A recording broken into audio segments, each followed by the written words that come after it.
This is something, Dom, you can relate to because you said it about the Yankees last year when it came to the playoffs. Carlos Mendoza has no idea what small ball is. Not a clue. Here's a situation for you. 1-0 Mets against the Giants. It's first and second, nobody out. And Marcus Semien comes up to the plate. Marcus Semien's looked absolutely horrid at the plate. Guy's hitting a very low batting average. It can't be good. He looks like shit. First and second, nobody out. Mets up 1-0. Marcus Semien comes to the bat. Dom, what are you doing in that situation? Obviously, I would bunt, but there's one problem. He might not even know how to bunt. If you're not hitting well and you look like crap at the plate, Mendoza, tell the guy to bunt. Bunt. I don't care that he got an RBI double in the 9th inning or the 8th inning.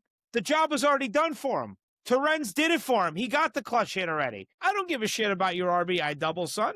I don't care. I care if it's 2-1 or 2-2 and you got the run in. You're up 1-0. First and second, nobody out. You're not hitting. You're batting 7th. You should bunt. Mendoza does not know small ball. And it's happened it's not just that moment in time yesterday. It was other games. What about the Cardinals? You're 1 for 29 with runners in scoring position. Bunt the damn ball. Sweet Lord.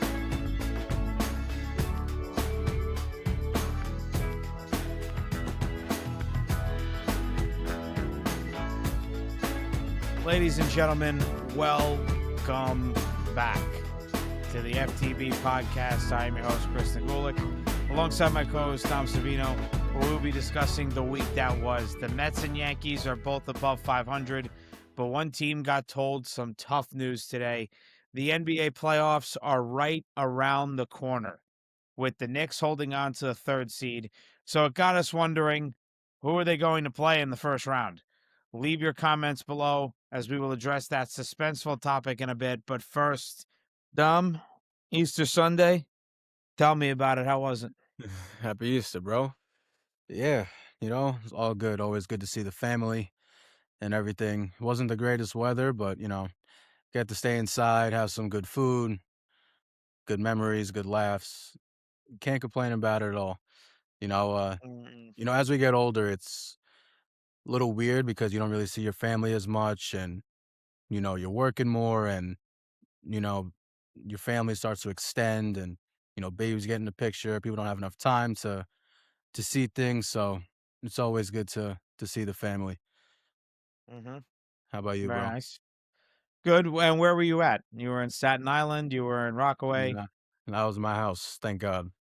Oh, I didn't have nice. to deal with that bullshit Staten Island traffic or Bell Parkway traffic. So All all good right. from here.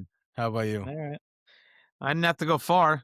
I was in Bayside Gables right here. I was at my aunt's house. And funny you mentioned extending, the family. I haven't seen my cousin's kids in a while. Um, all good kids, rambunctious as hell, shit ton of energy.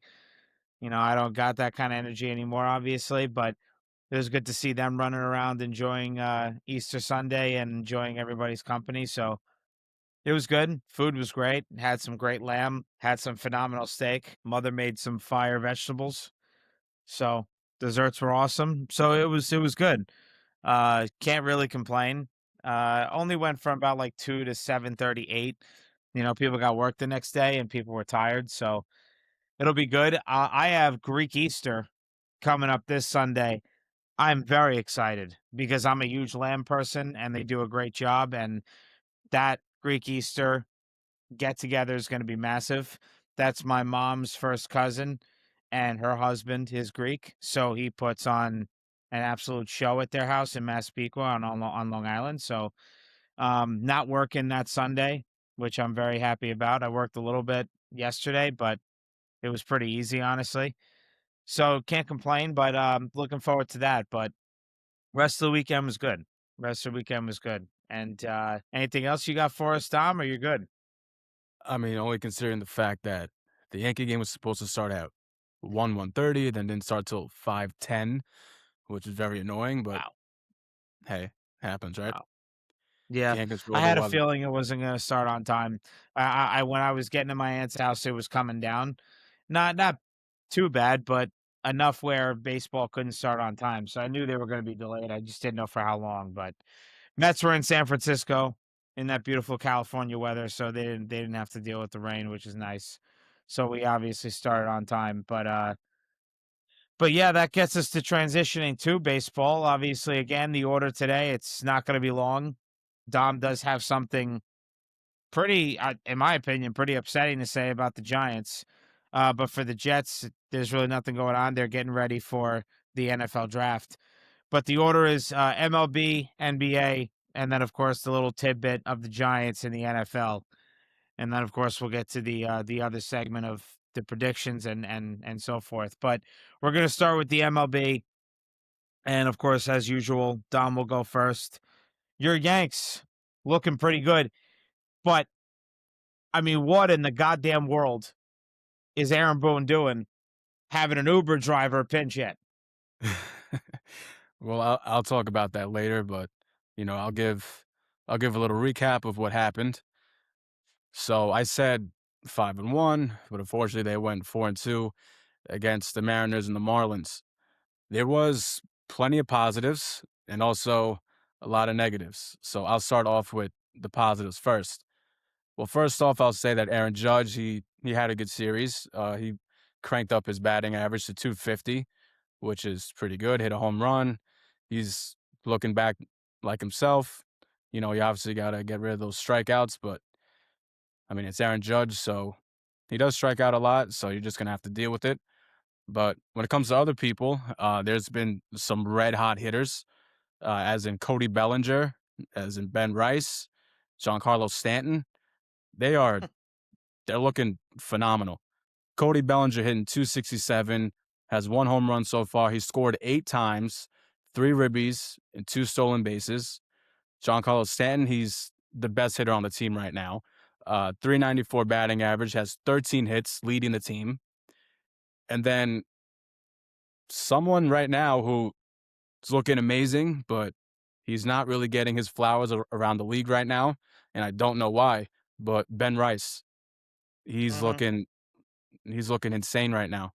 He's leading the team in RBIs with 11. He has 23 total bases, 3 home runs, 10 hits, and he's batting 370. Hmm. I mean, what more can you ask from this guy, right? Then the ace, well, not ace, but he's looking like an ace if he's on any other team. Cam Schlittler, man. I mean, what more can you say about him? Against Seattle, he had 6 1/3, 2 hits, no earned runs, no walks, and 7 Ks. Is it crazy for me to say that he might try and contend for the Cy Young?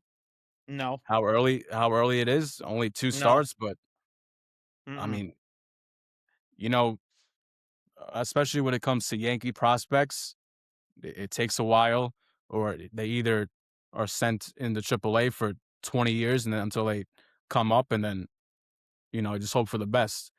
They called him up, and he has been nothing but spectacular ever since he's came up from the minors. And hey, it's only year 2, but this could be the year that he could win a Cy Young, right? It's possible. You can't call me crazy on that. So let's Uh-uh. see. But also Will Warren, he had a solid first start, 5 2/3, 4 hits, 2 runs, which came from solo home runs, and 6 Ks. So I mean, the pitching is looking good so far. Most of the pitches, I'm not gonna say all, most of Uh-huh. them. And you know how I was all offseason of me not believing in this pitching rotation. It could be either a positive or a negative that Garrett Cole and Rodon's gonna come back. You don't know how they're gonna be, even though Rodon had a little bit of a setback as of late with I believe hamstring tightness, so he's not gonna come back on time. But How does that happen? you're telling me, bro. He's not running. He's a pitcher. How does Yeah, he have hamstring tightness? I don't know. Great question, man. But with Garrett Cole, I mean, even though he's hitting 99, in spring training and the very few pitching starts that he had, we'll hope for the best with him and Rodon. We just got to hope that it's not a fluke year, right? That he had last year. I still don't think he's gonna have that great of a year, but I hope he proves me wrong. I pray. So those are the positives, and then the negatives. Jose Caballero, Jazz Chisholm Jr., and and Ryan McMahon. They are doing nothing. Straight garbage. Nothing. Absolutely nothing. Jazz Chisholm wants 30 million a year? Really? He's lucky he'll get 15 That's outrageous. on any team, not just the Yankees. And the only thing is, I just hope that he does have a decent year just so we can trade him. Because if he's asking for 30 million, which he's not going to get from the Yankees, we can't just let him walk. We might as well try and get something, right? Jose Caballero, yeah, good shortstop. Can't hit for shit. Ryan McMahon, he had a throwing error the other day, and I'm a better hitter than Ryan McMahon. He can't do a goddamn thing. And I could even add Austin Wells. What the hell happened? He was crushing it on the DR team. Yeah. Crushing it. Yeah. What the fuck happened? I Uh, mean, maybe this could be another conversation for another day, but there was a good amount of hitters in the WBC who were off to very slow starts this year. A lot of good hitters. I don't know. Like I mean, yeah, you're pitching against some good prospects, like, like a 19-year-old Yankee prospect who was on the PR team, looking good, but I mean, he's not the greatest. You're not going up against, like Paul Skeens every day or something like mhm. that. But I don't know. Maybe that's a question for another day. So I don't know.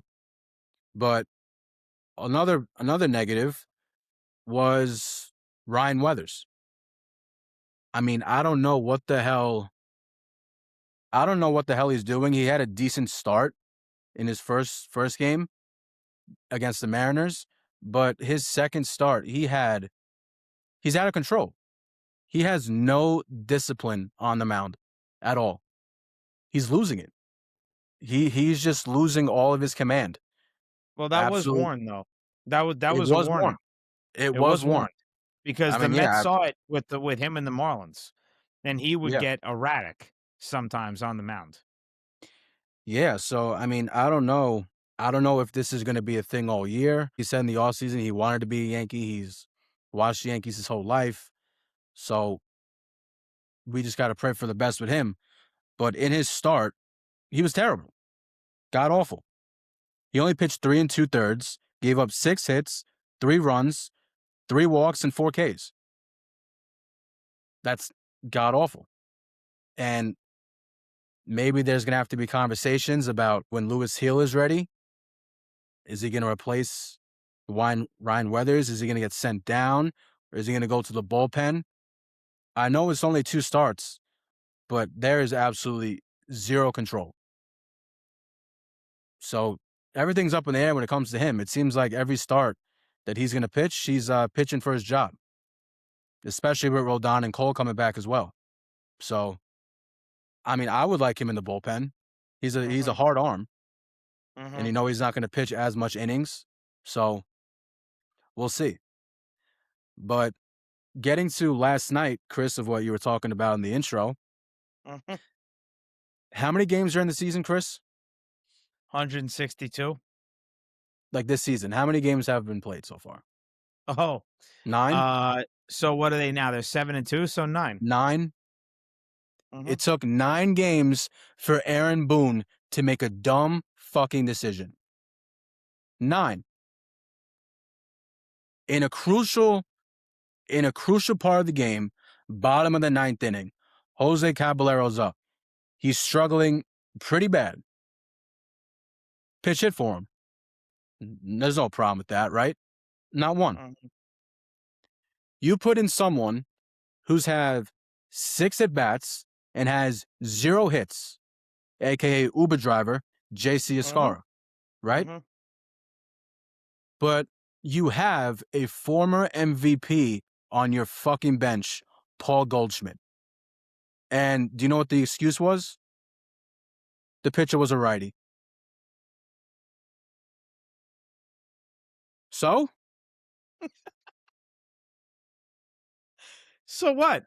He was who a righty. who gives a fuck? He's a former MVP just rotting on Does the he bench, think Paul and Goldschmidt that's who you doesn't hit put in? right-handed pitching? Yeah, yeah, what? He can't do that? It's You can't make oh this my shit up. god. You can't. That's who you decide to JC put in. Escara. In the bottom of the ninth. How long are we gonna have to do this? How many bad decisions are gonna happen this year? How many? And we can't afford that because our 7 to 9 hitters are doing absolutely nothing. We can't afford to do that. Oh And my I know Volpe is gonna come back eventually, right? I don't know, later, maybe later this month or in May, right? Something like that. But, did horrible last year, but now after 162 games, the Yankees decide to say, "Oh, he was hurt all year," right? After a whole year, that's what they decide to say. No matter what, he's going to play shortstop, right? Jose Caballero is going to take a back seat, not going to play as much.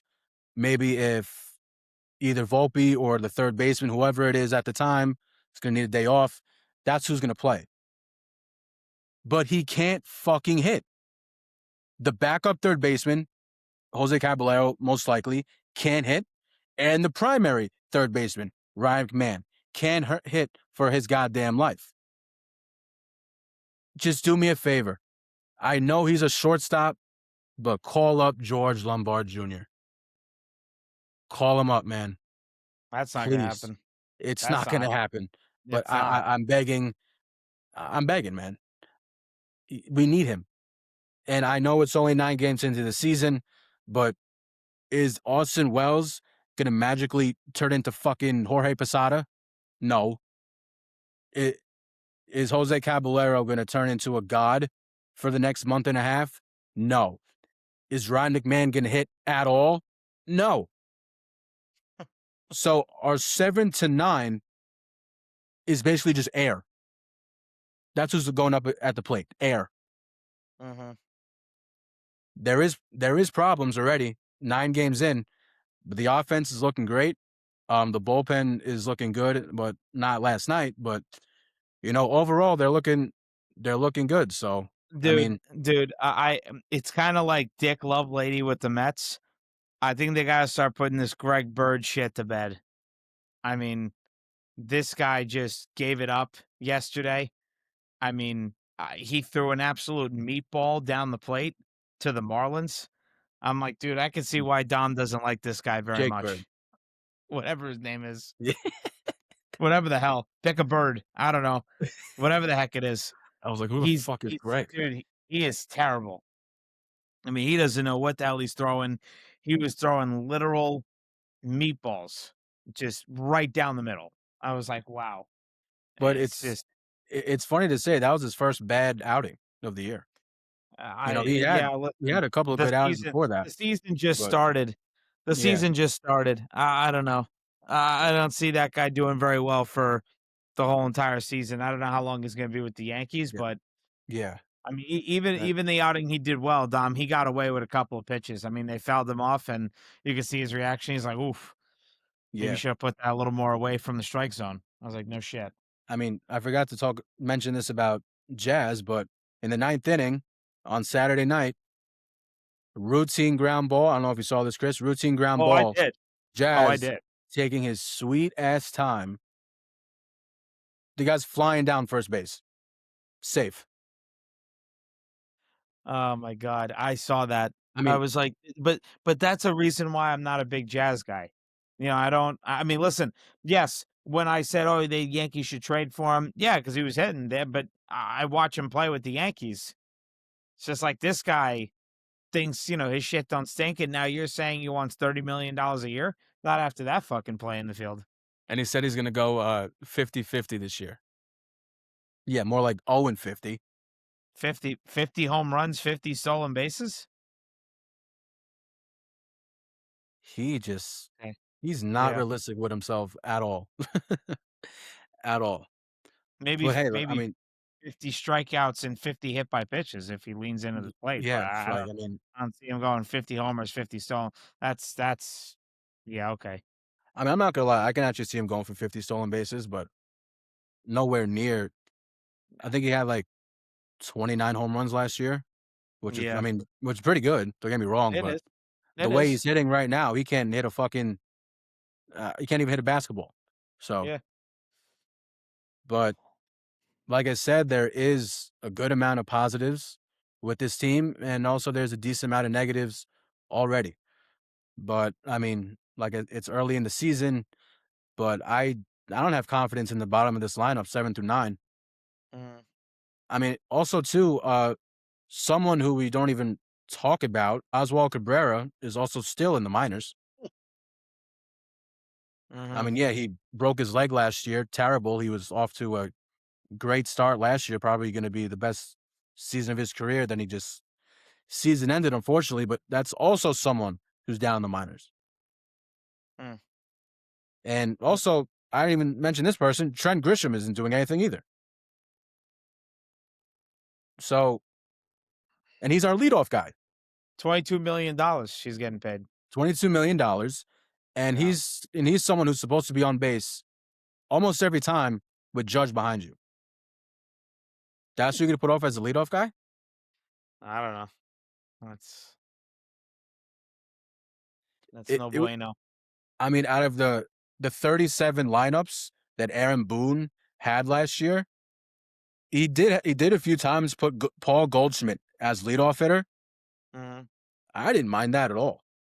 mhm, I didn't mind that one bit. But it also just sucks that Goldschmidt's not playing as much. He's more of like a bench piece. But Austin Wells needs to shut down. He has to go to the bench. Put Ben Rice behind the plate mhm. and then Paul Goldschmidt at first. A Gold Glove first baseman, by the way. Mid But Yeah, I mean, no pun intended. yeah, Gold but from gold. I mean, yeah, yeah, it's there you I go. didn't even catch that. Good job. But Yeah, there you go. You're welcome. but Mhm. but yeah, whole lot going on already in just these last two series of baseball. Listen, you re-signed Paul Goldschmidt for a reason. You want him. Yep. He's on your bench. You use him when you can. That opportunity yesterday, he easily should have been at the plate. Not what's his face, JC Escara. I mean, it's just malpractice by Aaron Boone. But Yankee fans know that already, so that's not really a Yep. surprise. They've seen it firsthand. So, is that it for you with the Yankees? Is there any other comments you'd Yeah. like to make? Any other remarks? All good, man. All right. So, regarding the Mets, that series against the Cardinals, if you gave them one of those fat wiffle ball bats that the kids use in the backyard, I still don't think they would have made contact and got a runner in. They lost to the Cardinals. They lost the series 2 games to 1. They won the first game on Monday. Bo Bichette actually tried to hit a ball so hard and got an RBI that he fell after he swung. So they won on Monday 4-2. So that's nice. Clay Holmes pitched 5 innings, gave up a couple runs. That's good. Got shut out on Tuesday, 3-0. Kodai Senga pitched well, went 5 2/3 and had some strikeouts. I believe last time I checked, I think he had 7. But at the end of the day, the Mets just couldn't fucking hit at all. I mean, the swings that I saw from all these guys, I mean, they were literally just, they were like fans. They were just hitting, they were just, a breeze was hitting all the patrons in the seats. It's just, they weren't making contact whatsoever. And the game that I was last Tuesday, oh my lord, pull my hair out.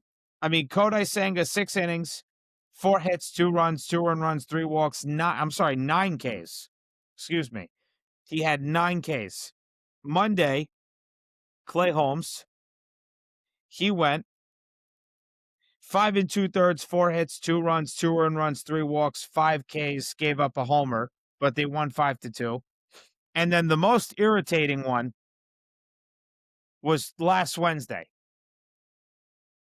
You had golden opportunities before extra innings and during extra innings to score. The bullpen did what they could to try to hold it for your dumbass and try to get a run in extra innings, and they couldn't do it. And this game was insane. Lost 2-1 in 11 innings. Mason Wynn's little cheap blue pit that unfortunately Carson Bench couldn't get to. But Freddie Peralta, 5 1/3 innings, 3 hits, 1 earned run, 2 walks, 7 Ks. Brazaban had a shutout inning. Brooks Raley, Luke Weaver, Devin Williams, and then poor Tobias Myers didn't even count as an earned run, and he was looking great. Got the double play, man on third, 2 out, and Mason Wynn hits a BS blue pit. But the Mets didn't deserve to win. They just weren't hitting. Now I'm going to get to the positives and negatives a little bit down here. So after that series, Dom, you should have saw Twitter. I mean, a little bit of myself, but I wasn't overreacting this much like these people were on Twitter. They were like, "Oh my God, typical Mets. Here goes the season. This, and that.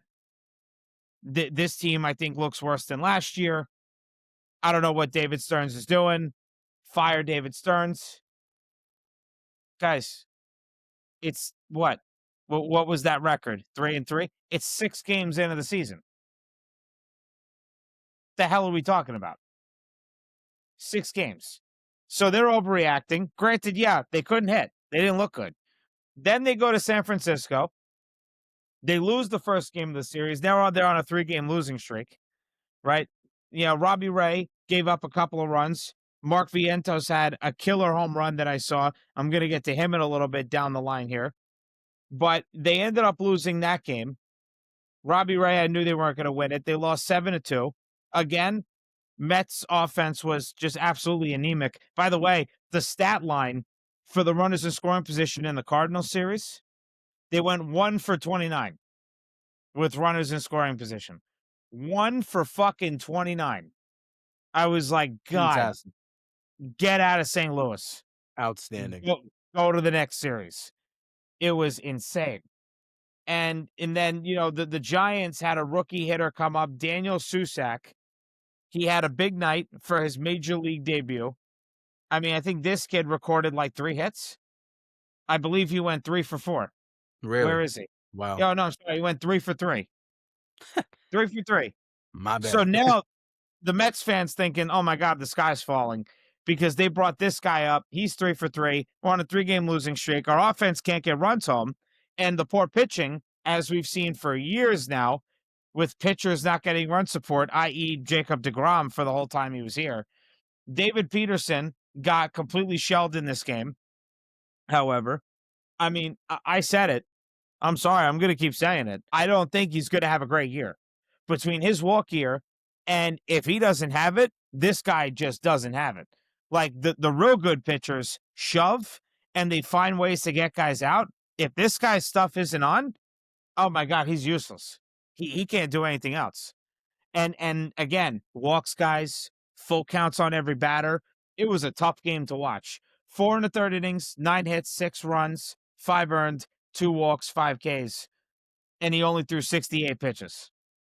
I mean, this guy had a terrible outing. And honestly, I don't even think he looked that great against the Pirates. And at the end of the day, it's the Pittsburgh Pirates.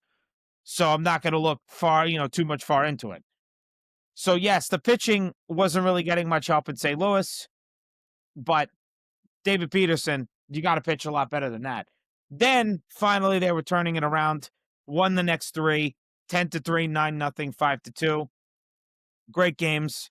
They needed it badly. Now they're on a 3-game winning streak, and they actually finished the road trip 4-3, and they took 3 out of 4 against the Giants. I thought they'd split the Giants and sweep the Cardinals.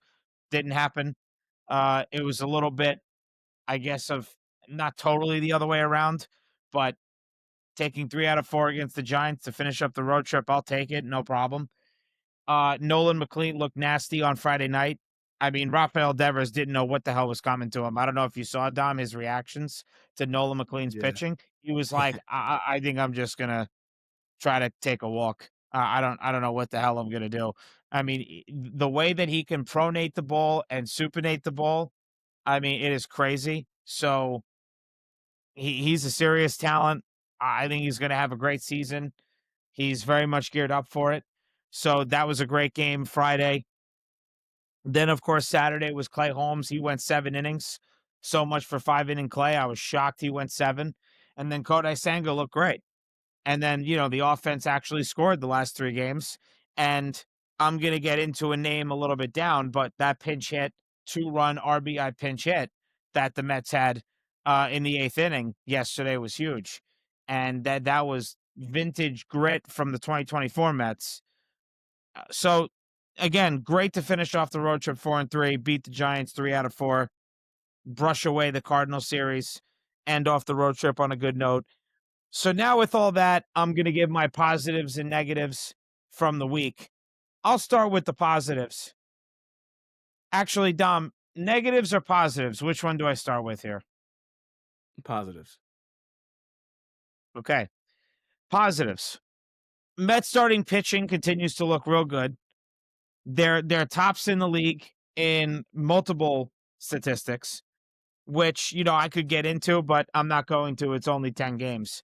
But they're starting out real good. LRJ, he's consistently hitting and he's putting the ball in play. He looks like a completely different player since he's gotten here.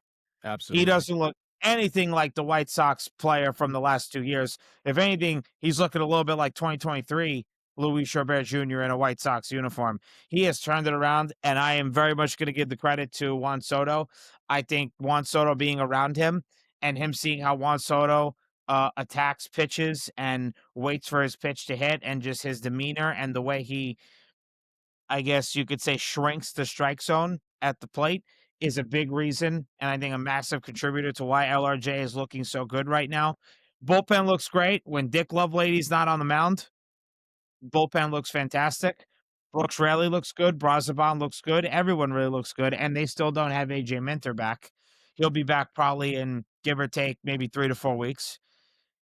Lineup looks deep, even without Juan Soto. I mean, yes, I do have a bone to pick on one or two players, but still has a deep lineup, even without Soto. And you have a lot of great outfield options. Jared Young, going to be mentioning him in a bit here.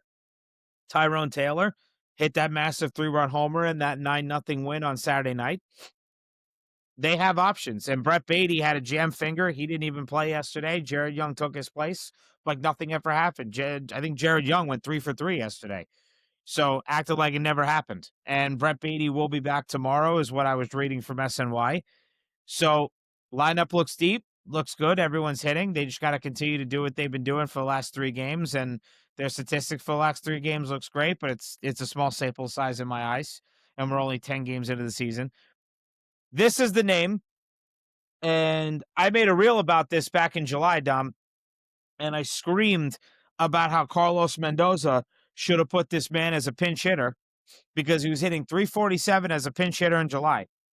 And now for his career, Gary Cohen said he's hitting 352. The name is Luis Torrens. He is probably the best pinch hitter statistically the Mets have probably ever had. And he is the best backup catcher in baseball. So Luis Torrens hit that go-ahead 2-run RBI double in the eighth yesterday. And I wasn't surprised. I looked over at my family. I said, watch, he's going to get a hit. And he did. And he poked it over to right field.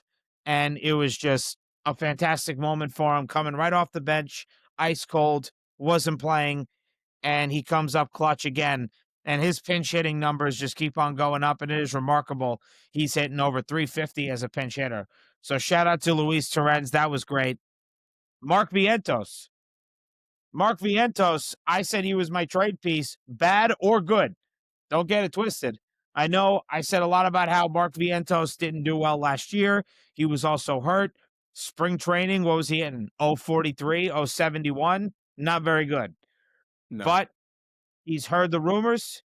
He's heard the backlash. He's turned it around. and now he looks like 2024 Mark Vientos hitting everything. Yeah, he's hitting the occasional double play and striking out, but he's hitting the ball hard. And I also think if the ball didn't hit the mound yesterday, that wouldn't have been a double play.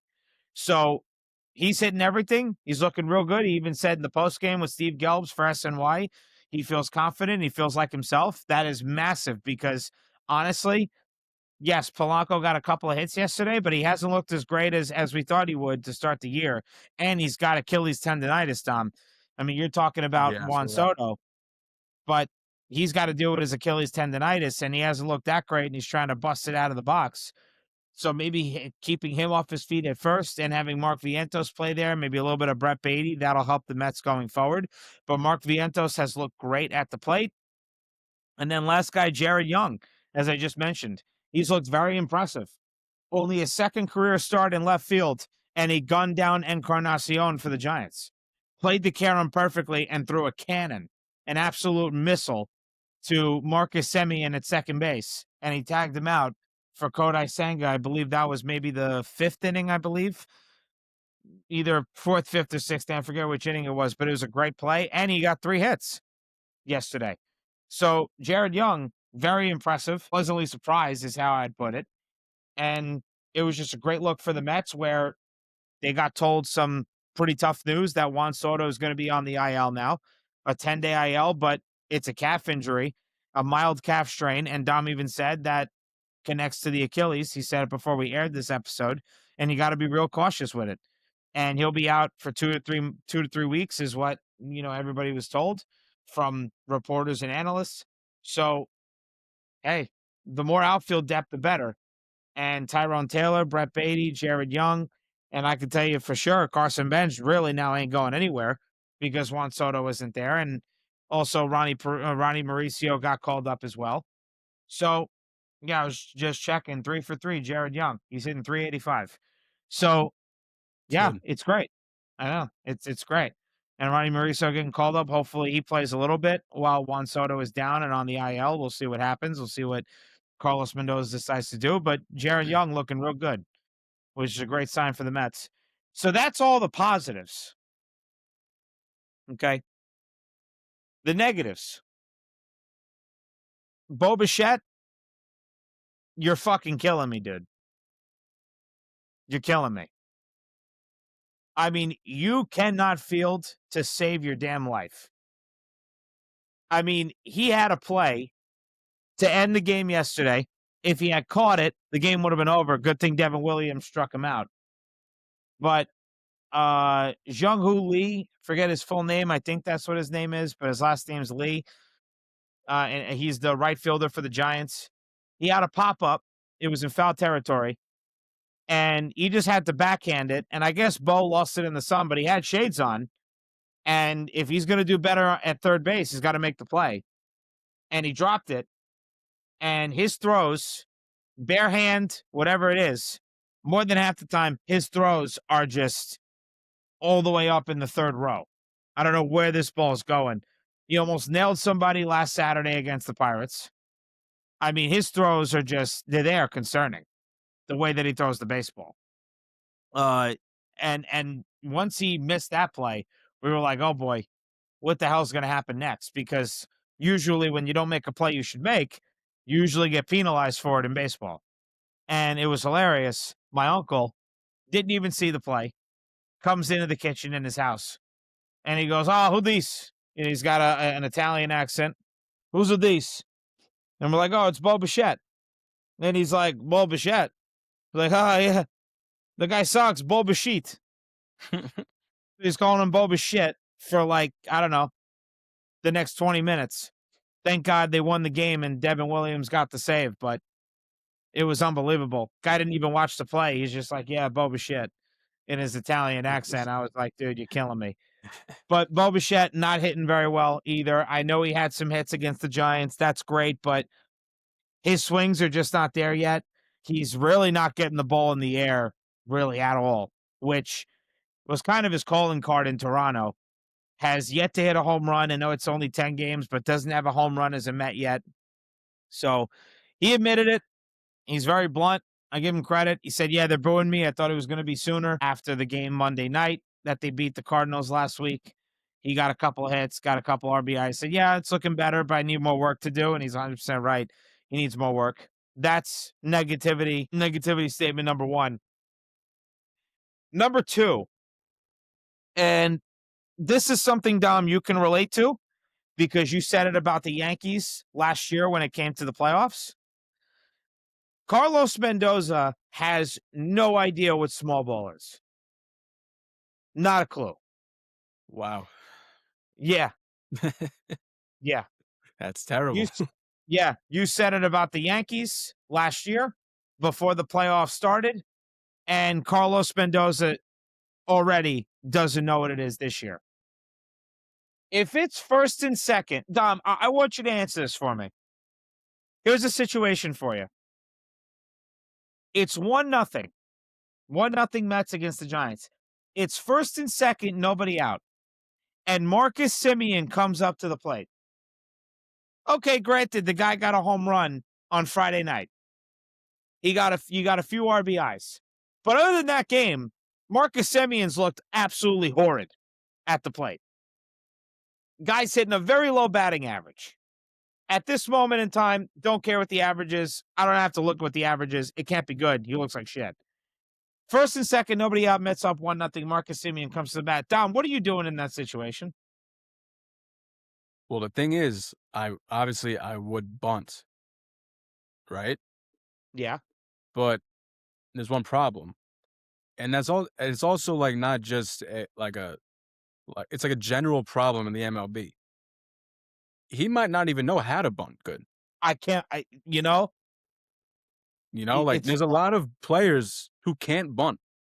It's hilarious you say that because I wrote it in the Mets chat with a couple of my town friends and some other kids that they're friends with. And I said, I literally wrote to them, everyone should know how to bunt. I don't care who you are. Juan Soto knows Absolutely. how to bunt. Juan Soto, Yeah. I said Out this of over all the people. summer.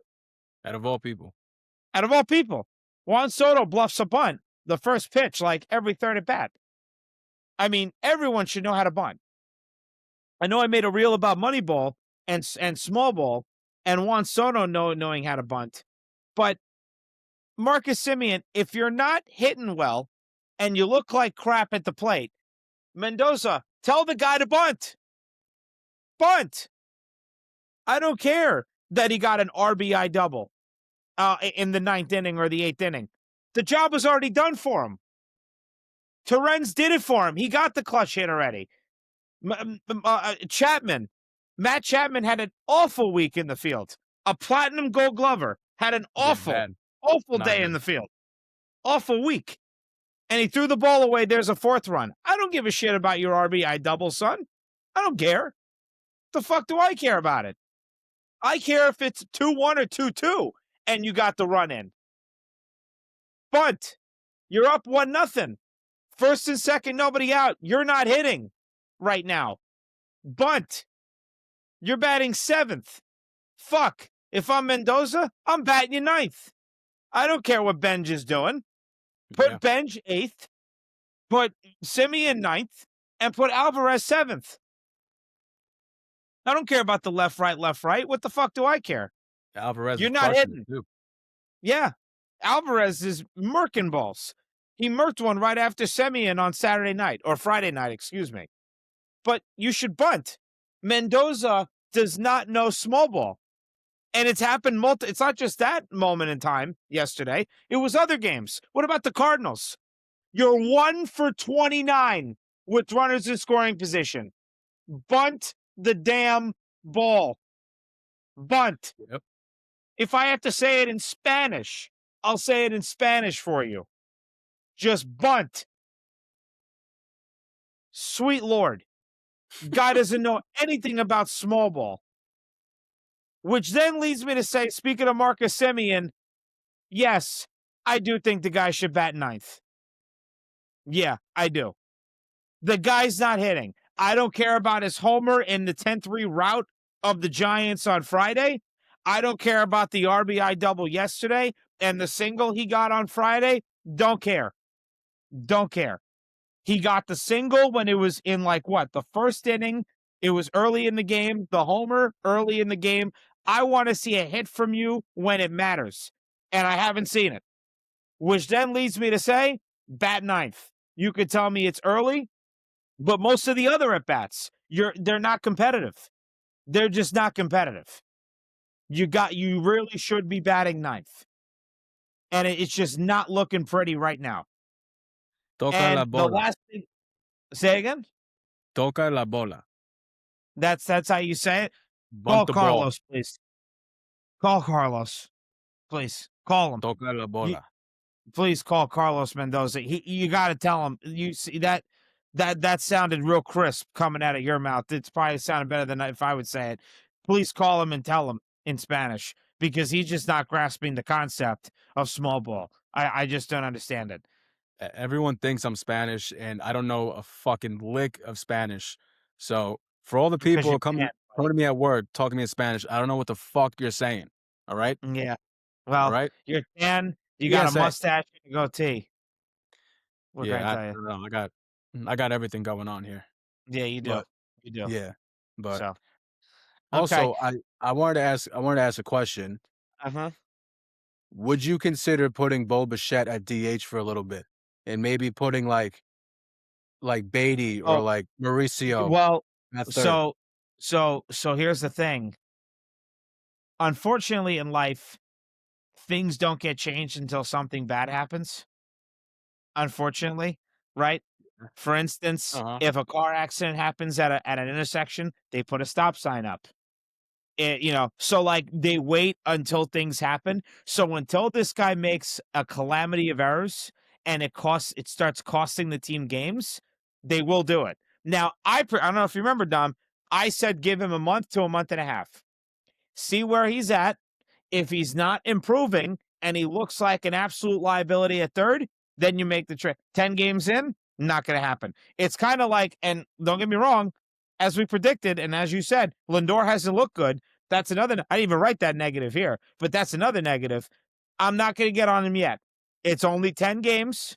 I said the first month he's not going to do well. His power takes 2 months. I'm not going to do it yet. I'm not going to be one of those overreacting fans. I'm not going to join that party on Twitter. Not going to happen.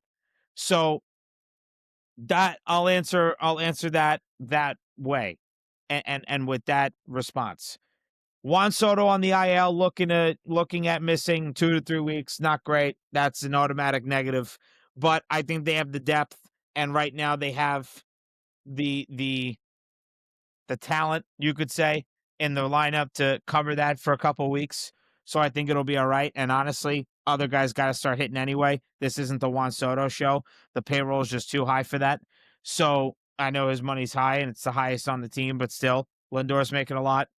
Robert's making 20 million. There's a lot of guys still making a lot of money. Simeon's making a lot of money. Motherfucker can't hit a water if he fell out of a boat 75-80% of the time. So other guys have to hit. And the last negative I'll say, and I'm going to keep saying it. I know people are writing, oh, you should send him down. He's not ready yet, blah, blah, blah. Carson Bench just needs more at bats. As much as you don't want to hear it, and as much as it pains me to tell you all, he needs more at bats. He's young. He's got to get into the groove of things. He's got to understand that, hey, this is the major leagues. This is what needs to happen. I'm sorry. This is just how it is. You're going to have to just deal with it. If you want to put him lower in the lineup, put him eighth, put him ninth, be my guest. But it's going to take some time. He's going to, and it only takes a game or two. When he starts hitting and he gets another homer, he gets a game where he's got a multi-hit game, then he starts getting into that groove. And honestly, now with Juan Soto out and Carson Bench doing so well on defense and the cannon of an arm he's got, he's not going to be on the bench. He's going to be playing center field or right field. It's just what it is. And Luis Robert Jr., they don't want to play every third or fourth day. So Carson Bench ain't going anywhere, I hate to tell you. So he's going to be getting more opportunities, like it or not. But those are all the negatives so far with the Mets. They just got to bring over from San Francisco those last 3 games, what they were doing with runners in scoring position, over to Citi Field against the D-backs and the A's this week. We'll give our predictions for Mets and Yankees down the line here.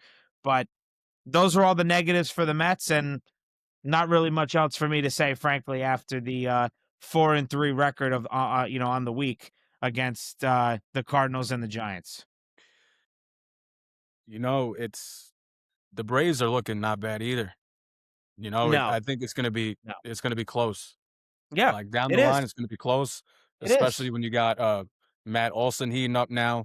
Mm-hmm. Acuna has done dog shit, so he's obviously gonna do better, and then Mm-hmm. also you got, the catcher, Drake Baldwin, right? Is that his name? Yes, it is. Drake Baldwin. Yep. He's look he's looking Mm-hmm. great. But Dom, we said this though. Yeah, no, we The said it, yeah, Braves are but they are way too talented.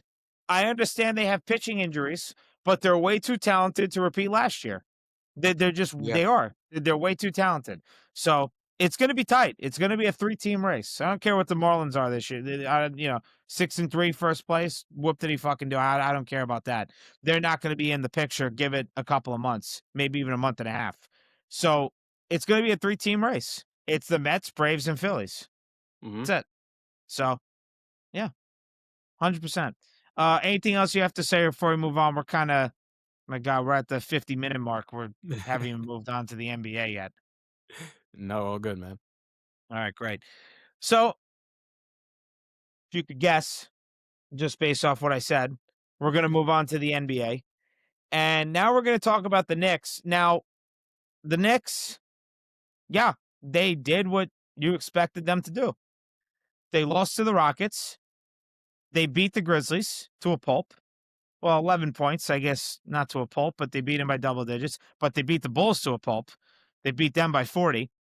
So, you know, this looks like a standard beat up on the bad teams, didn't beat a good team. This is just a standard week for a team that unfortunately looks a step behind, as I said in the intro last week. So there's that. Me personally, obviously Dom goes first, but me personally, I'm not going to get really into those games. Just there's no need. Knicks have 4 games left in the season. They play the Hawks tonight, which I wrote here is a possible first round preview, but they're 2 games ahead of who is it, Dom? Philly. They're 2 games ahead of Philly, and then but under Philly is Toronto, and then under Toronto is the Hornets. As I Yeah. said, don't sleep with the Hornets now. And then under the Hornets are the Toronto Raptors, and then under them, or no, no, I'm sorry, it's Philly, Toronto, Hornets, Magic, and who's the last team? Miami. Miami. So you know, 4 games left, starting with the Hawks tonight, and that's their last road game. And then the last 3 games of the season is home, and that's a big thing to me because that's Yeah. good for them. They won't have to travel, and they'll be able to rest a little more and get ready for the postseason. But Dom, you can go first. You have the floor, and go right ahead with whatever the hell you want to say. I mean, what you just said should be the whole Knicks segment right there. Yeah, Uh, I you mean, know, but obviously that's not happening. But we're only a game ahead of Cleveland. We're only one we're only 1 game ahead of Cleveland. well, that's why I said in the intro. It's Yeah. funny, Dom. I wrote the Knicks. How did I write it at first in the intro? I wrote it as Knicks. Uh, I don't even know how I wrote, but bottom line is I forget how I wrote it honestly. But I changed it to Knicks are holding on to the 3rd seed Yeah. because I looked at the standings. I'm like, holy shit, they're only 1 game ahead, and I don't know if they have the tiebreaker. Do you know if they do? With Cleveland, I'm not sure. I'd have to check. I don't know either. I mean, the thing is we would have the tiebreaker with Boston, Hmm. but it seems like, the boss like, as you said before we aired, Boston doesn't really have a hard schedule coming up at all. So it Mm-mm. seems like they got 2nd place in the bag. I mean, you never know, shit can change, but as of right now, it seems like Boston got it, and we're gonna have to play Boston and soon, very soon at Oh, home. 3 days. So, I mean, if they lose if they lose a game or 2, with Boston, then when we play them, it's gonna be a very important game. But as of right now, it really isn't. So, we'll see how things go, but Yeah, it's just really tight right now. Cleveland, Atlanta, Philly, and as of right now, we would play Philly, and they're looking good too. Paul George came back, and Embiid's looking decent. Obviously, you got Tyrese Maxey, and you can't forget about VJ Edgecombe. Hmm. He's had a great year. He's had a great rookie year, and like you said in your Knicks intro, that it's not surprising one bit. You know, we lost to a good team and beat up on terrible teams. It's just not surprising, and this is the team. And I said last week, unless there's some secret fucking scheme that we don't know about that the Knicks are going to happen in the playoffs, it's just hard to say that this team is going to the finals. Hmm. It, we might even be a second round exit for all we know. Like all year, it's just been uncertainty with this team, Yeah, and it's there's like what I would say is it just wouldn't be any factual information. It's just going to be all predictions and hot takes when it comes to this team. We don't know. no. I'm not gonna say anything crazy, which obviously I do say crazy things on the show, but when it comes to the Knicks, it's just one word, unpredictable. Hmm. Absolutely. The thing is, Tom, we've already discussed about what's going to happen if the Knicks don't go to the finals. I mean, we talked about it last week, right? We made a reel on it about it. Who would go? Cat leaving, Mike Brown possibly getting fired, right? You were obviously bringing that up. That was your big hot take of the episode last week. I put out a post, a community post on YouTube. Uh, so it's got 46 votes. Dom's hot take from episode 39. If the Knicks don't make the NBA Finals, who is gone this summer? It is actually 37% both Cat and Mike Brown. Wow. 35% Cat, 28% Mike Brown. So, yeah, that's what the people think. But yeah, I also have it here. What is your concern level for the Mets currently? And 69 votes. It's tied at 39% for two. It's simply too early. And four, it's early, but I don't like it. So that's interesting as well. But going back to the Knicks post, yeah, 46 votes, 37% both Mike Brown and Cat would both be gone. So, yes, this is a very important playoff run for the Knicks. Whatever they do negatively in the regular season, they got to flush it and they got to fix it fast. But you're talking about five different teams uh after these last four games in the regular season that they could play against in the first round. Sixers, which remembering from 2 years ago, that was a tough one. Toronto, Knicks kind of have Toronto's number. The Hornets, Knicks just lost to the Hornets recently and did not shoot well in Charlotte. That was Mets opening day. That was the 26th of March. And then of course, the Heat. The Heat are always a problem for the Knicks in the playoffs, as we already know, and even in the regular season. So we don't know. We don't know who it's going to be. And then, of course, the Magic. The Knicks do fine with the Magic, but the Magic are also a wild card team, I think. Who knows how Paolo is going to be? I don't know if he's going to show up or not, but, we won't know until about, I guess, on Sunday, who the Knicks are going to be playing in the first round, maybe as early as Friday.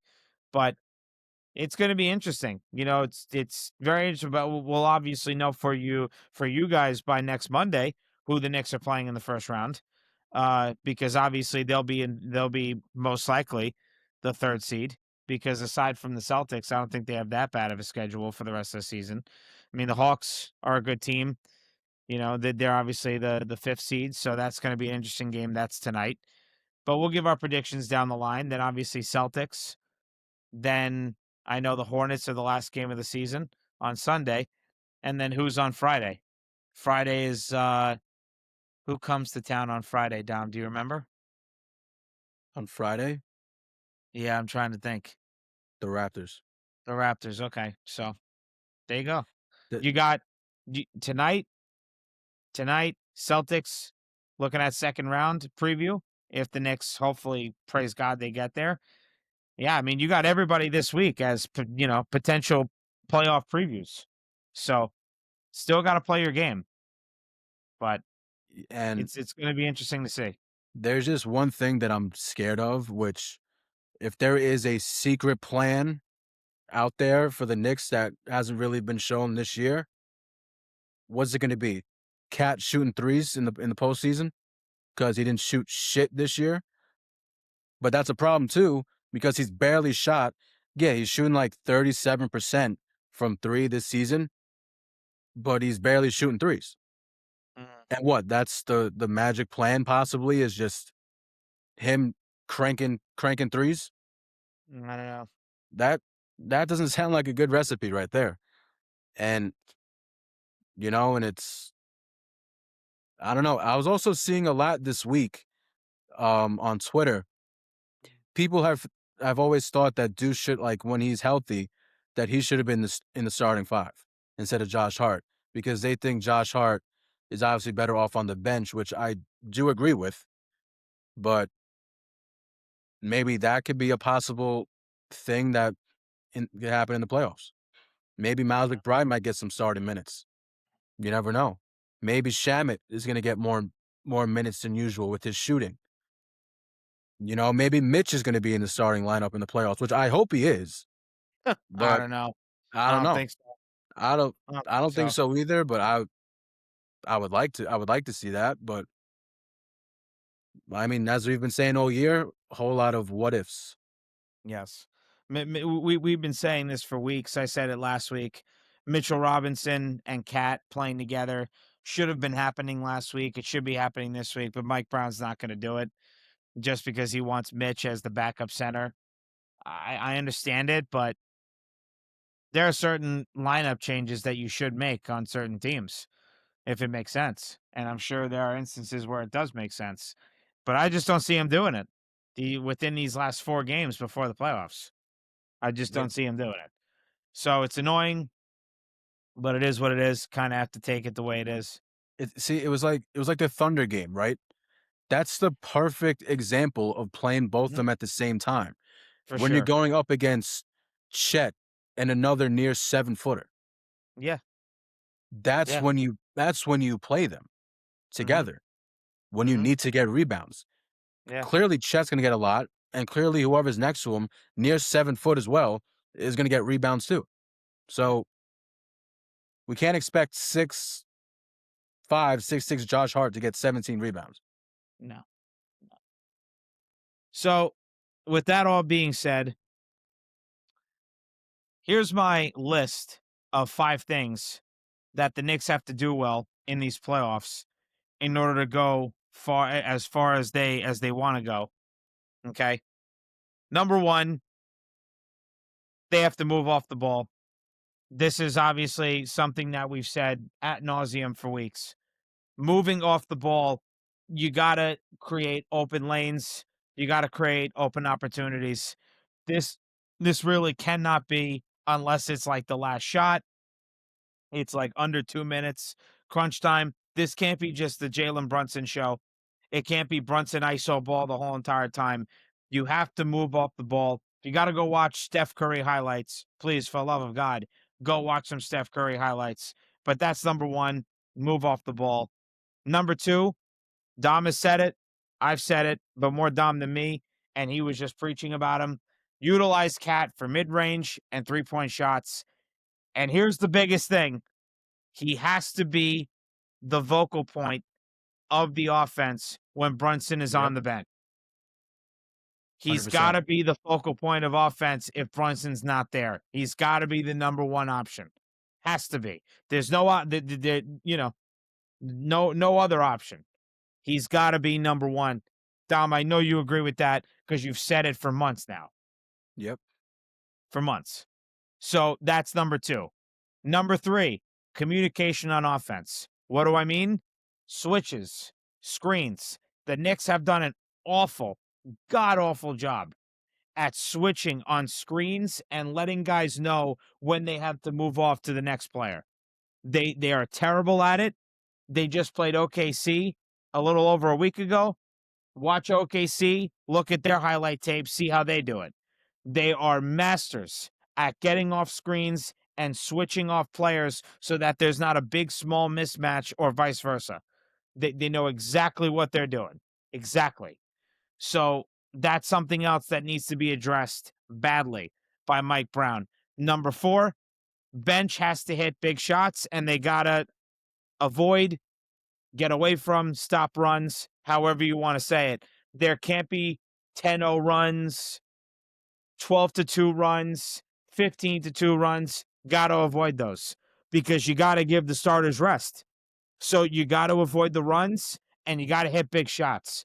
That's Landry Shamet, Miles McBride, Jordan Clarkson. If he sees a lot of time, Jose Alvarado, stop running rover and going in circles and actually run the fucking play and actually look for the open guy and maybe the guy who's cutting to the basket. I don't know, just a thought. But you got to hit some big shots and you got to stop runs. And number 5, and I saved this one for last, especially for you, Dom. Mikal Bridges needs to shine. Yep. He's got to be massive, especially if there's a game that Cat, Brunson, or both are not shooting well. Mikal Bridges has to be an option number 3. That's what he got traded here for, and he's got to shine. And I mean from round 1, game 1, all the way to we hope the finals, game 7 for crying out loud. He's got to shine every game. If Brunson and Cat are on or off, or if one of them's on and one of them's off, Mikal Bridges has got to be there. Both sides of the ball. I know Dom even said it for weeks. It's very hard to do, but we traded 5 first round picks and you're making a good amount of money. So let's gear up and let's look to shine in the 2026 playoffs in every game. I said it before. I've said it before we even had this podcast last year, and I'll say it again about Mikal Bridges. I'm not worried. I'm not I am. one bit. I'm not I one am. bit. Everyone was worried last year. He showed up in the playoffs, and then even recently when we played the Thunder, he had a good game. Both sides of the ball. When it's time to shine, he'll be there. I'm not worried. Okay. Well, hey, that's good to know because I'm a little worried. I am. So, but listen, that's okay. That's fine. I'm glad at least one of us isn't as worried.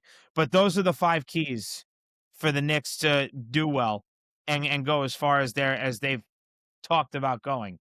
Leon Yeah. Rose,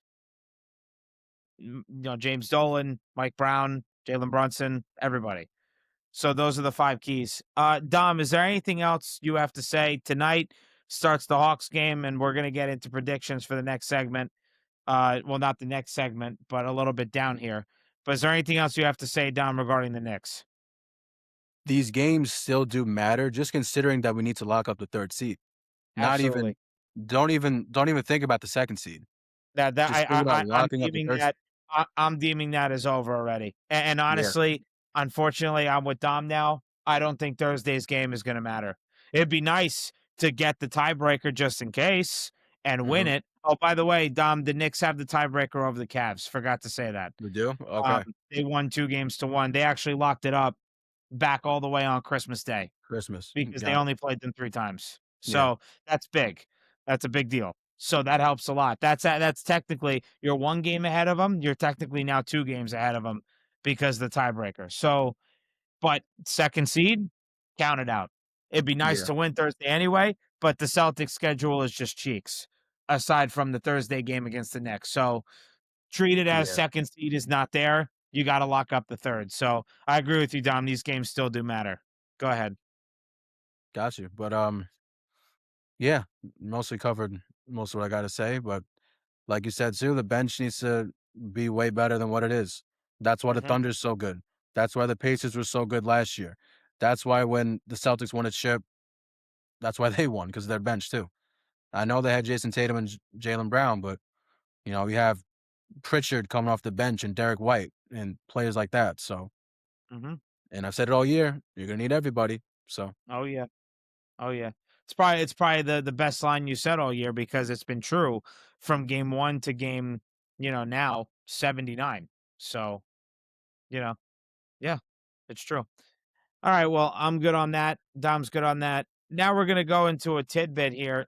It's a small tidbit, but I mean, I guess you could say it was inevitable. I'm a little upset for Giants fans that this is going on. Dom, go ahead. Tell us the tidbit you got about the Giants.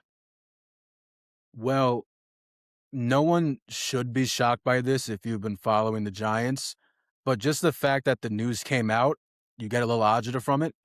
Dexter Lawrence today has requested a trade. I mean, this isn't over, him not really wanting to be on the team. This man has a goddamn Giants tattoo on his body. He wa like, he wants to be there, but just from all the disappointment these past few years, can you blame him? No, but it's more of towards his contract. That's Mhm. what really that's what really it's all about, right?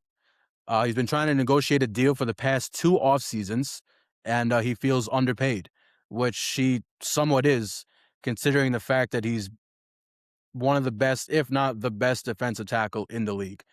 In 2023, he signed for 4 years, $90 million, and there has been better deals in these past 2 years, way better deals for D tackles. 2 years left on his deal, and he's expected to make 20 million this year. And I've been getting so fucking pissed off at Twitter these past few hours about saying, "Oh, he's fell off. He had a terrible year." Uh, if you looked at his stats, they were still good. So number one, I don't know what the fuck you're talking about. And number two, it was mostly just him being like upset and effort level. He didn't fall off, as people are saying. It was all to a lack of effort, right? That's all that it was.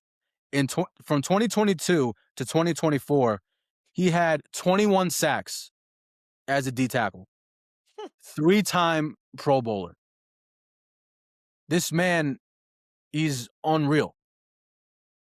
The fact that this guy gets double teamed and triple teamed at times just because we don't have anyone else on the inside, just guard him and then you can run for 200, 300 yards a fucking game against this defense, right?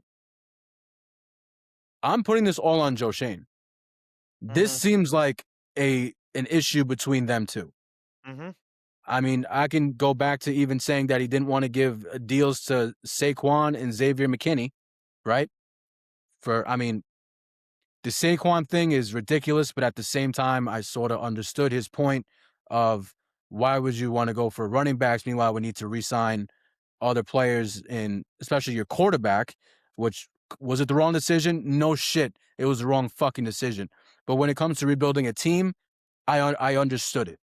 As much as it hurt, and as much no Giant player wanted Saquon gone because he's a generational talent, understood it. But you still should have fucking paid the guy.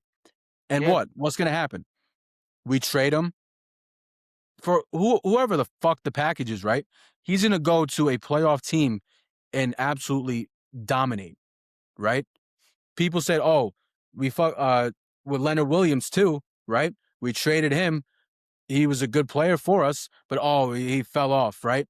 Uh, lack of effort or bad production in 1 year, so we got to get rid of him." And then he goes off on the fucking Seahawks for 2 years.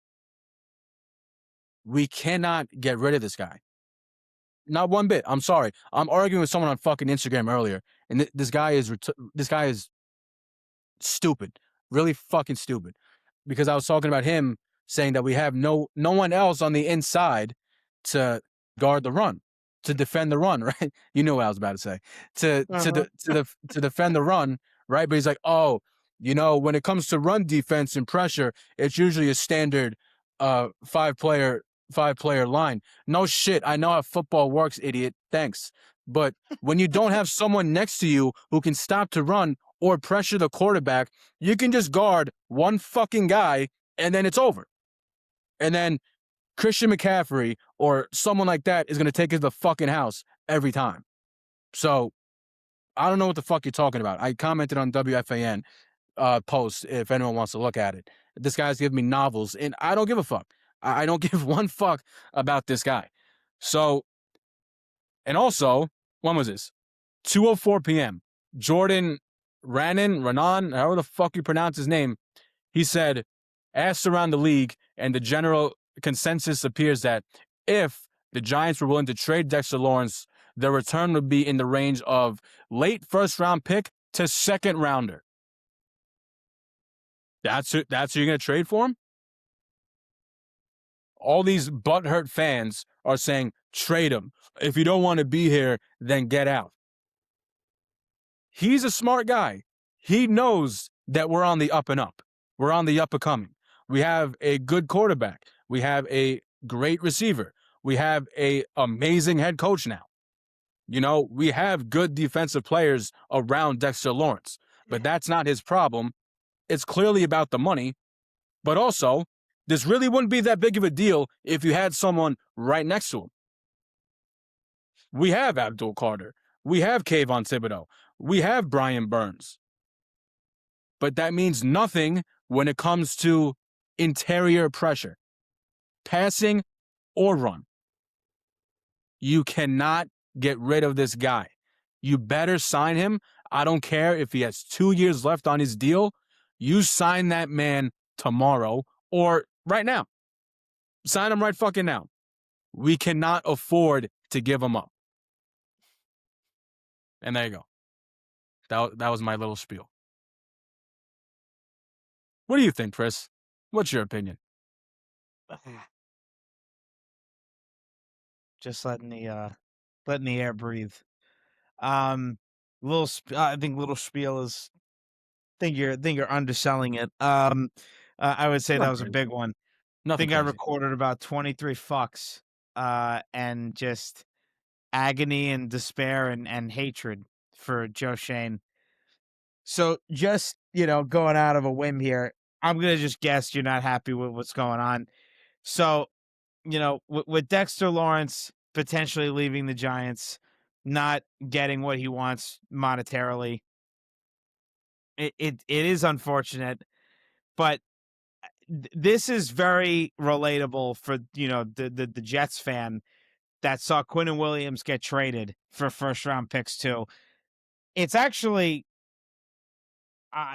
whatever word you want to say, ironic, uncanny that it's pretty similar for both. Both positions are the same for Dexter Lawrence and Quinnen Williams, and they both had the same problem. Right now, the Giants, I think their future looks a lot more brighter than the Jets because, of course, they at least have a competent quarterback and he can move and throw. But Quinnen Williams felt the same thing. He was underpaid. He was getting double teamed, and the Jets weren't winning. They weren't going to pay Quinnen Williams more, and his numbers also weren't good enough. But it very much came from, unfortunately, being double teamed a lot. And so they said, "Screw it, we're going to get whatever value we can for him," and they traded him to the Dallas Cowboys. But Quinnen Williams, excuse me, Dexter Lawrence, I don't see why the Giants don't pay this guy. I think they should easily pay it. I feel your frustration. I get it. It's hard to not feel it. I felt it through the screen, just with the amount of F-bombs that you threw out to the folks. So, kids may want to put, earmuffs on maybe if they're listening to this. But, listen, are the Giants going to extend? No, they're not going to. Unless John Harbaugh gets into the office with Joe Shane and says, "Joe, I'm sure you're a great GM. Sure you're doing a lot of good work here. Sure you're putting the effort in, but you have to keep Dexter Hold Lawrence on. here and extend Hold him." on a sec. Unless that's happening, I don't see him staying here. He is the GM. John Harbaugh is the GM. Okay, so Alright. then There's no way he's going to allow the team to do this. There's no way. so you see Dexter Lawrence staying here and getting extended off of whatever John Harbaugh says, and with no say from Joe Shane at all. But that's the thing that's confusing. Who actually has the final decision? I don't know. Right? Exactly. We don't know. Mara? Is it Mara, the owner? I don't know. Exactly. It could be one of them, or maybe it is Joe Shane at the end of the day. But it's a little weird how that contract negotiation came out with Harbaugh and wanted all this power, And he's showing up to all these pro days and the combine. He's right next to him. And they're mostly interviewing Harbaugh instead of Shane. They're barely even talking to the guy now. Yeah. I mean, I wouldn't wanna talk to Like, him. He sounds like he's an just the idiot. face. He's Yeah. just a face right now. Yeah.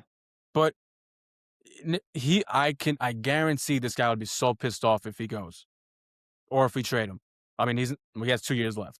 And as of right now, he said he's not showing off for any off-season activities, Mhm. but obviously, no shit. You can't blame the guy, right? Of course. But Yes. there's no way he's okay with this. Mm-mm. No. He has No. to be in the facility right now talking to both of them, Shane and Dexter. Mhm. I can't see it. I really can't. And I mean, when it comes to the draft too, like, could you Yeah. draft someone? Yeah, clearly, but we need a lot. We still need a Yeah. lot, and we can't afford a pick on a defensive lineman right now. Mhm. I mean, we Yeah. signed some players in free agency, but still, like, Mhm. why would you take a top? I don't know, one like a not going to be the first round, but second, third, fourth rounder on a D tackle when we need other positions. Mhm. So you cannot let that man afford to miss any time in the offseason. And also, he came off injury last year too. People forget that. But Yeah. like he did come off injury, but everyone knows it wasn't because of his injury. You can see it in his play that he just gave up. Mhm. It's all So that it did is. Quinnen Williams. That's what they Yeah, thought Quinnen Williams did too. Yeah. it was just effort. That's all that it Mhm. was. But do not not let him miss any offseason. And if he does, and usually what happens, right, with these holdouts, what, they don't get signed till September 1st when the season's in a fucking week? Let's do it. You can't afford that. Yeah. You can't afford that with him either. Yeah. No matter how good he is, you can't do that. Yeah. All right. Well, I don't have to guess what's going to be part of your episode wrap up. So that's something to think about right there. And we'll see what happens. We'll have to just check in on this every week and see where it goes. Forget about close to the draft, but closer to mini camp in June and of course training camp in July. So this is something. This is something we'll have to keep our eyes on. Regarding the Jets, I don't have anything really. They're getting ready for the draft on April 23rd in Pittsburgh. So it was really just about Dexter Lawrence and the Giants from Dom's very much angry and heated rant. So if you didn't hear it, he's fucking pissed. So that's really all I'll say on that. Yeah, just a little bit for sure. All right. Well, that's everything on that regarding the NFL. Now we're going to do the prediction segment of the pod. So take a seat. Let's predict. We're going to go with the Knicks first, and then, of course, Dom will go first. Knicks at Hawks tonight. That's the last road game of the regular season. And this is the last week we do regular season predictions. Versus Celtics on Thursday at home. Versus Raptors on Friday at home, back to back, because they're off tomorrow and Wednesday. Then they're off Saturday, and then the last home game against the Hornets on Sunday. And the Hornets, that game, they'll probably still be playing for something because the play-in is real tight, and they're only a half game out of the 6th seed. Boy, would we, I mean, forget about we, LaMelo Ball himself would love to not have to play in the play-in. So that game may mean something still. Probably at that point, the Knicks will probably play like their B team and just whatever and have their starters set. But that's that for the week. Dom, what do you got for us? I'm going 2-2. Mm, Um, I'm gonna pick. Well, the thing is, it's hard, right? Because we mhm. don't know how it's gonna be for the Hornets and Knicks, like you just said, Right. and it might mean something. But at the same time, every time we play a shit team and then we play a fairly good team, we lose to that good team. And Hmm. the Hawks are pretty good. Hmm. So I don't think we're gonna win tonight Hmm. at all. I'm sorry. Okay. All right. And the Celtics, I mean, I don't think they're gonna bench their team. I don't think so. I still think they're gonna play. I think we're gonna lose there. I'll say we'll beat the Raptors and the Hornets, but I don't know. It could either be we win tonight and then we lose to the Hornets if we sit everyone, I'm not gonna say we're going 1-3, but Mhm. I'll definitely say 2-2. Okay. I So, think that's a fair prediction and fair analysis on that. Yeah. I'm gonna go 3-1. I'm gonna say their one loss is tonight. I agree with you, and I say they win the last 3 games of the season. I think the Celtics because, honestly, I think the Knicks are just gonna play. I think they'll still have to lock up the 3rd seed, that's number 1. Number 2, I think they're gonna look to get that tiebreaker just in case something miraculous happens that the Knicks could get the 2nd seed. And then Raptors, Knicks have their number this year, and I don't know. I think honestly the Hornets, I just don't think they'll play as good as they did at their home stadium. They're young. Young guys do better at home than they do on the road, and it's at MSG. So I'm gonna say they go 3-1 and they end the regular season with a win, and that brings us to 53 wins on the season. That would bring us to 53 and 29, yep. right? Because right now I think they're 50 and 28. Yeah, that would bring them to 53 and 29. Yeah. So, which I think that's honestly what ESPN had predicted. I think they said they would win 50 to 55 games. So, at the start of the season, which I can't even believe playoffs is in less than 2 weeks. That's wild. Still remember the first game of the season against the Cavs. So that's that. Again, Dom goes 2-2. Lost tonight, loss on Thursday, win on Friday, win on Sunday. I go 3-1, lost tonight as well, but win on Thursday, win on Friday, win on Sunday to close out the regular season. Now the Yankees, Dom, they play at home against the Athletics. Here we go again with the stupid schedule. They're playing at home against the Athletics. They go away for 3 games, all the way down south, to then come up for a homestand. Like I was looking at it, I'm like, dude, what is this? They're fucking us with this schedule. Like, this schedule is the worst schedule I've seen in a long time. Anyway, Yeah, I've I don't whatever. Nothing we can do about it. So versus Athletics starting tomorrow for 3 games, at Rays for 3 games. What do you got for the week? so wait, are we gonna do Monday also? The Monday game as What do you well? mean? So it's Huh? 7 games. The Yankees don't play tonight. Well, no, Yeah, the that's it. Athletics, then the Rays. Okay. That's Friday, Saturday, Sunday, and then Monday we play the Angels. No, no. We're not doing no. Yeah, we're not We doing do Monday. Monday next week. No. Yeah, we'll do it next week. No, no, we Alright. do Monday next week. No. So, I thought the race series was Thursday to Monday or Friday to Monday. I was like, "What?" No, no, no. Friday to Sunday. Yeah, okay, yeah. No, we'll do Monday next week. That's how we're gonna do it for baseball. Yeah. Alright, cool. So, So, we're gonna go 2-1 against the Athletics because Ryan Weathers is pitching, and I have no confidence in this man at all. And, okay. there is good hitters on this Athletics team.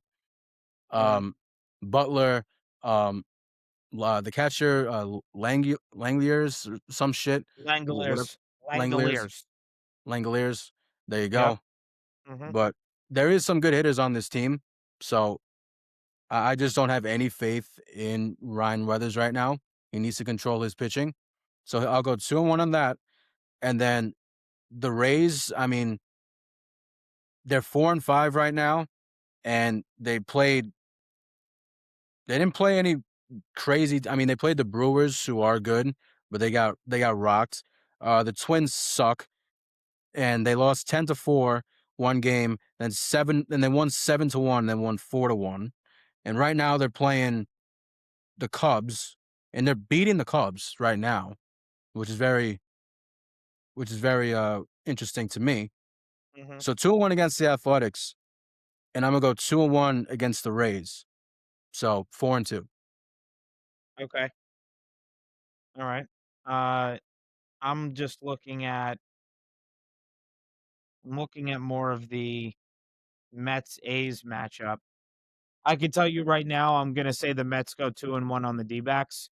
I know the D-backs have some injuries, Pavin Smith, Carlos Santana, Lourdes Gurriel Jr., but I don't think it'll be a sweep. Right now I got no faith in David Peterson at all.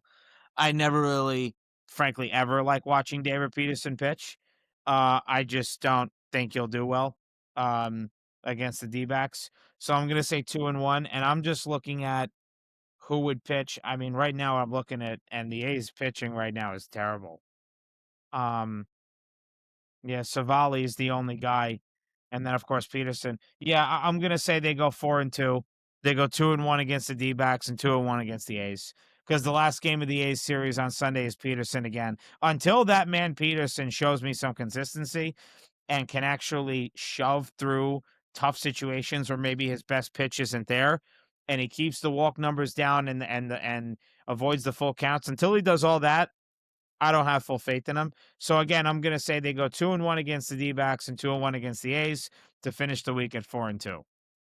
So 4-2 for the Yanks with Dom, and 4-2 from me for the Mets. All right, so now we're gonna get to episode wrap up.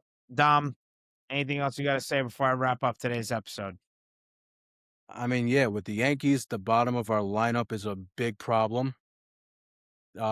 Jazz, I mean, he just needs to do good so we can trade him. If we keep him all season, we're just gonna let him walk and get nothing. We Mhm, gotta trade him.